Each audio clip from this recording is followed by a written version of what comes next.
Now, why is there shirk? Because, like I said, Surah Al-Fatihah is a stolen, a plagiarized Syriac church prayer. And when you're going to steal it, you're going to cause damage. You're going to bring down exposure on yourself. So when Muhammad and his scribes stole it from our church prayer, of course it's going to become automatically shirk. And Muslim scholars need to do all kind of lottery, all kind of guessing games to decipher the meaning of the words. Right? It's a mess. Don't we always say the Quran is a huge mess? The Quran is a huge mess. And among themselves, some of them will say, no, Surah Al-Fatiha was never the Quran to begin with. If you go to chapter 15, ayah 87, you'll see that the Quran itself saying Surah Al-Fatiha and the Quran. So the Surah Al-Fatiha was never part of the Quran to begin with, because it will cause more damage than will benefit anybody in Islam. Again, Ar-Rahman is Allah and Ar-Rahim is Muhammad. And we proved it to you from Tafsir Al-Qurtubi.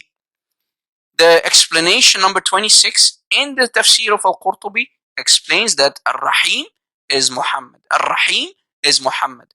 Ar-Rahim is Muhammad. Thank you very much. Did I lie? Of course not. Else I better need to close my YouTube channel, if that's the purpose. And you see, guys, Muslims don't dare to call. Till now, no Muslim dare to call me. Why? Because they know what will happen next. Guys, but if we actually do some more digging, we'll understand how Muhammad created more damage. Guys, before Muhammad having contact with Rahman al-Yamama, who was calling himself Musaylama al-Rahman al-Yamama, the same guy who proclaimed prophethood in the time of Muhammad, when Muhammad died, when Abu Bakr became the first caliph, he sent Khalid ibn Walid, right? Khalid ibn Walid, his general, to go and kill Musaylama. Remember in the battle called the Battle of Al-Yamama? Not your mama, no, not your mama, guys. The Battle of Yamama, Al-Yamama. In the Battle of Al-Yamama, there was a guy called Musaylama, and the Muslims today call him Musaylama al-Kadhab.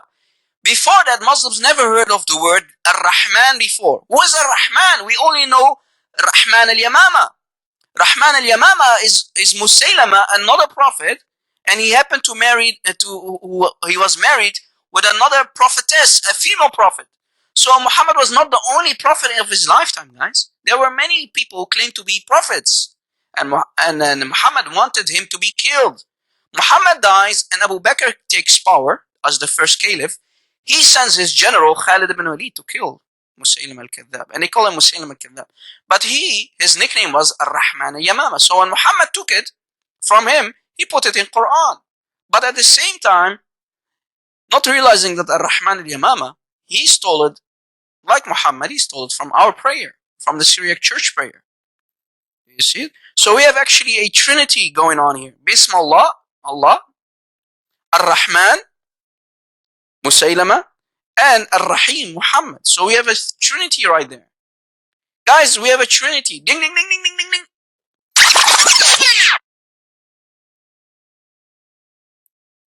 Guys, is this good or what? Is this good or what? Muslims always cry for trinity. Well, in the very first words of the Quran, you have a trinity. And again, guys, don't confuse Ar-Rahman al-Yamama with your mama, okay?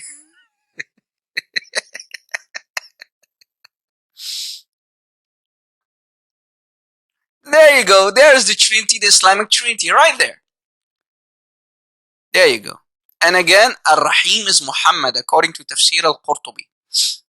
Do you see it? Is this damaging or what, guys? Come on, man. I hope you're taking notes, man. Guys, let me show you, let me explain to you how actually the real The real Al-Fatiha is nothing but a Syriac church prayer.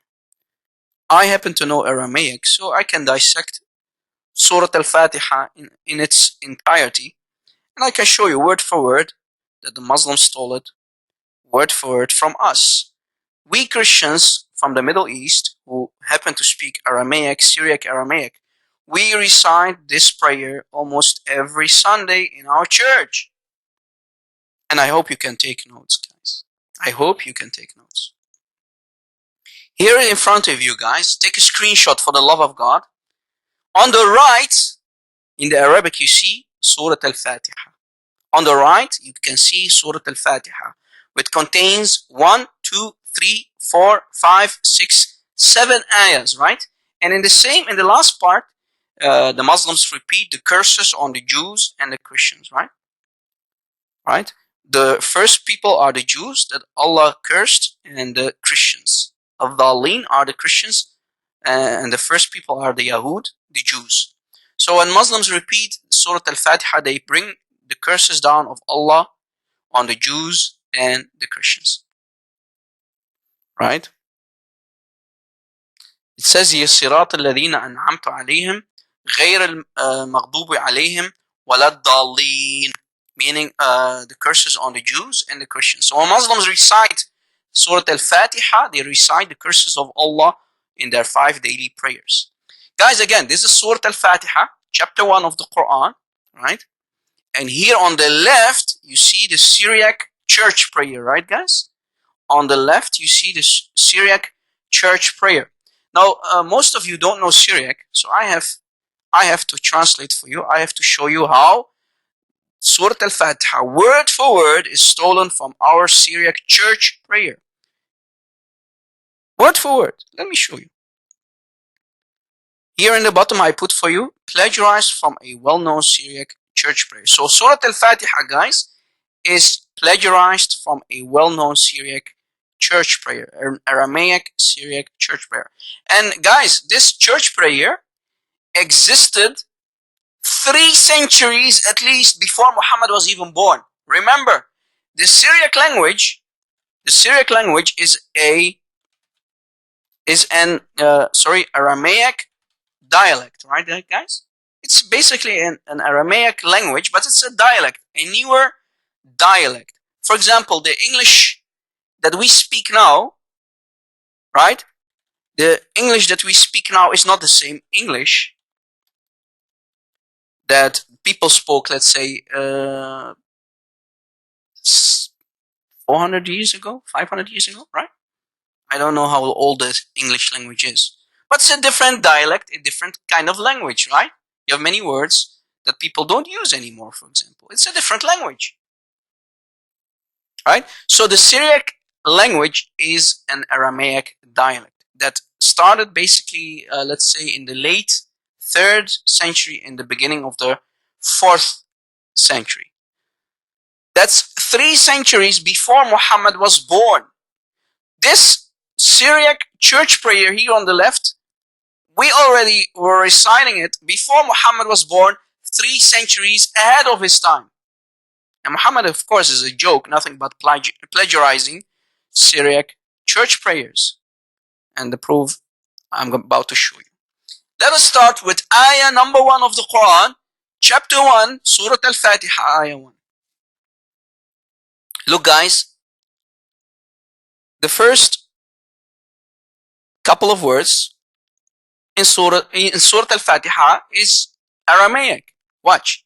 Here it says Al-Syrianiya, the Syriac Al-Fatiha. Al-Fatiha Al-Syrianiya, the Syriac Al-Fatiha.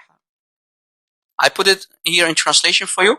Here is ayah number 1, but in the Aramaic or Syriac church prayer. It says here, B'Shem Allah. Listen carefully, guys. B'Shem Allah. Allah means God. B'Shem Allah, in the name of God, Rahman Rahim. Do you hear it?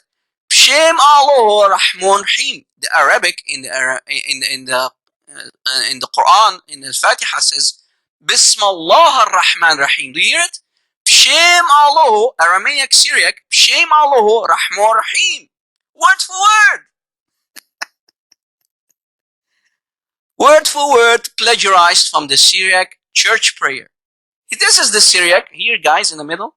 You see the Syriac church prayer. Shem Allahu Rahman Rahim. And the meaning is, in the name of the beloved God, guys, in Aramaic, in Syriac, God is Allahu, meaning in Hebrew, Elohim, right? Elohim.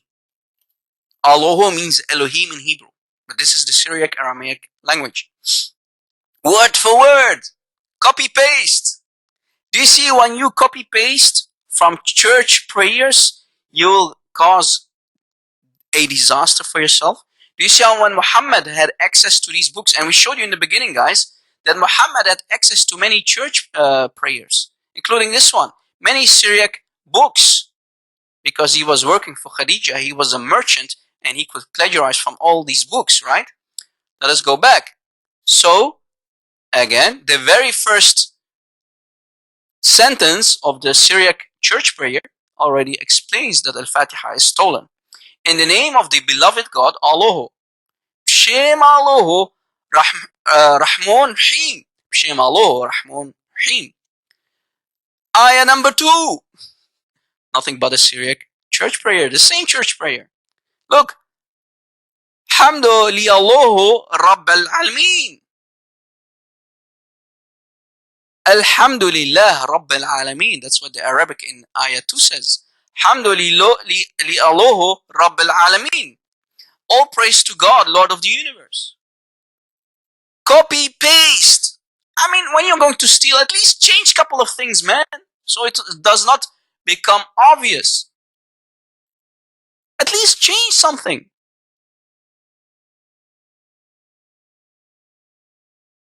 Alhamdulillah Rabbil Alamin. All praise to God, Allah, in the Aramaic, Allah. Now, people like Sam Shamhu, who speak the Western dialect of the Aramaic, they will say Allah, Allah, Allah. So you see, guys, there are some differences in the vowels between different dialects. When you speak the dialect of Brother Sam Shamhoon, he will say Allah. We, Syriani, right? Suryoyo, Syriac speakers, we will say Allah. It's not Allah, by the way, guys. It's not the same God, remember? When we say Allah, it's the Elohim of the Holy Bible, right? Guys, do you see how important it is to know Aramaic? To decipher the Al-Fatihah, and to show you that it's nothing but copy-paste, word for word. Again, Alhamdulillah Allahu Rabbil Alameen. The Arabic Al-Fatihah of the Quran says, Alhamdulillah Rabbil Alameen. Copy-paste. Ayah number 3, also copy-paste. Rahman Rahim. Rahman Rahim. Rahman Rahim. The merciful, the beloved. Copy-paste. Ar-Rahman Al-Mahbub, meaning Rahman Rahim means the beloved, merciful, or the merciful, the beloved. Copy-paste. Ayah number 4. Malik Yom Dino. Malik Yom Dino. Malik Yom Dino. Malik Yom Din in the Arabic Quran. Malik Yom Din. And the meaning of, if we translate it to the Arabic, it means the king of the judgment day of the last hour, right? The king of the last hour. Yom al-Hisab. Master of judgment day. The owner of the judgment day. Malik Yom Dino. Copy, paste. Stolen, plagiarized.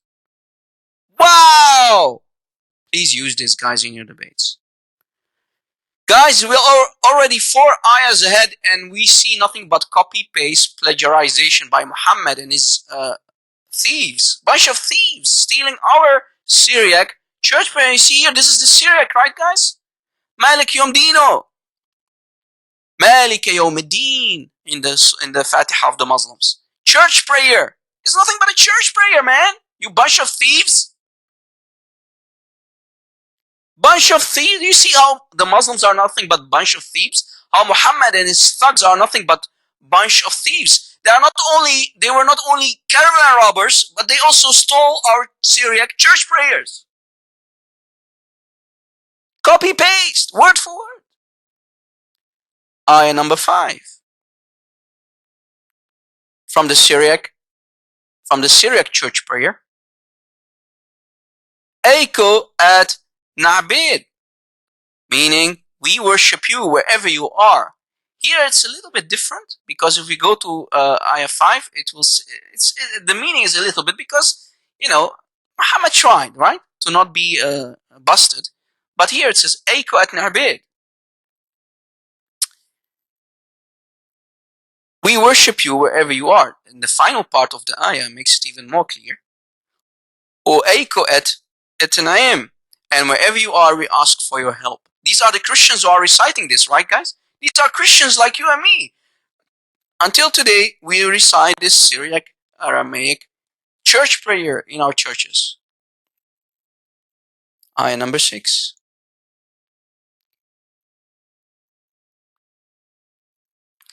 Ihdulan sroto idmham. Show us the straight way. Ihdulan lisroto idmham. Show us the straight way. Show us the straight way. Where do we find this in the Quran? In the same ayah. Show us the straight path. Show us the straight way. You see, copy paste again. And in the final ayah, Muhammad added the last part about the Jews and the Christians, which is of course not. We Christians won't curse ourselves or ask our God to curse us, or the Jews. Muhammad took it. He and his scribes took it, stole it, but they added the last part to it. Look, the way of those on whom you bestowed your grace. Sroted in one, dimot alayhon. You see it? طريق الذين أنعمت عليهم. It's the first part is the same, but Muhammad added the cursing part about the Jews and the Christians. الذين أنعمت عليهم غير الذين and so on, right? That you are bestowed your anger upon them, and the ones who are astray. Those are the Jews and the Christians. So you see, word for word, stolen by Muhammad and his scribes. Yeah, Muhammad added the cursing in the last part of ayah 7. So if we put it again on the screen here, this is the Syriac Aramaic prayer, and I put here the transliteration for the Muslims who are interested to know how Muhammad and his scribes, his thieves, stole this Aramaic language. And for the people who joined much too late, remember, Muhammad had access to books that were used to be in the Syriac language.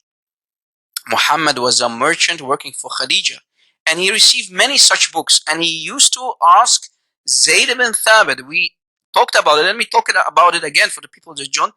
Muhammad commanded Zayd ibn Thabit, the same guy who collected the Quran. Muhammad asked him, do you know Syriac well? Do you know the Syriac language well? Why? Muhammad continues saying, I am receiving many books in the Syriac language. So Zayd, his response is, no, I don't know Syriac. Then Muhammad said, learn it. So he commanded Zayd ibn Thabit to learn the Syriac language. And we know now why. The puzzle pieces are starting to fit their right places, because he needed Zayd ibn Thabit to steal and plagiarize and make it Quran. You see it?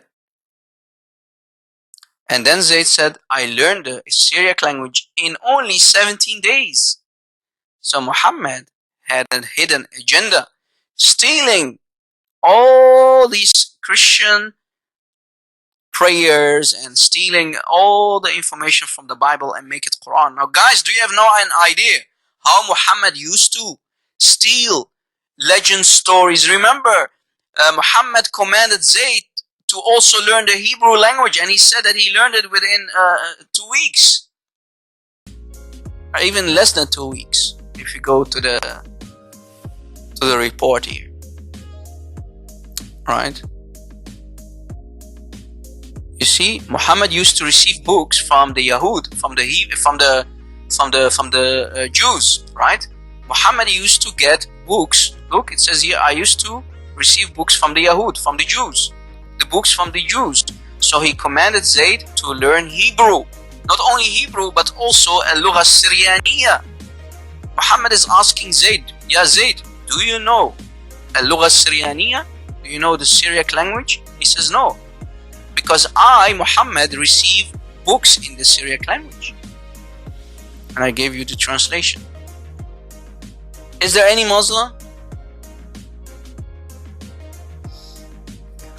This is really disaster. Please provide source. I mean, what is this, you idiot? This is our church prayer here in the Syriac. It's our church prayer. If you go to a Syriac church, you will find this prayer in the Syriac books. Okay, we even have the books. This is a copy of the book, right? Copy of the church hymn, right? When you recite the prayers in the church, this is the copy of the page. It's a book. Do you see? It's a book. So, and this is Surah Al-Fatihah. Word for word, Muhammad stole it. Muhammad and his scribes stole it and make it Quran. Now, do you understand why Ibn Mas'ud didn't want to include Surah Al-Fatihah in his Quran? And we showed you that Surah Al-Fatihah, when you're going to copy it and put it in the Quran, because it's nothing but a Syriac church prayer, you're going to cause huge damage, because the scholars have no idea what the words mean. So they need to give all kind of exegesis for it, all kind of tafasir and explanation, because they don't know what it means. And we showed you that Muhammad is Ar-Rahim. Bismillah Ar-Rahman Ar-Rahim. According to Tafsir Al-Qurtubi, Ar-Rahman is Allah and Ar-Rahim is Muhammad, which is nothing but shirk, right guys? Any Muslim? Any Muslim would say, Rob, it doesn't say that, Rob Christian. It doesn't say that, RC. Any Muslim?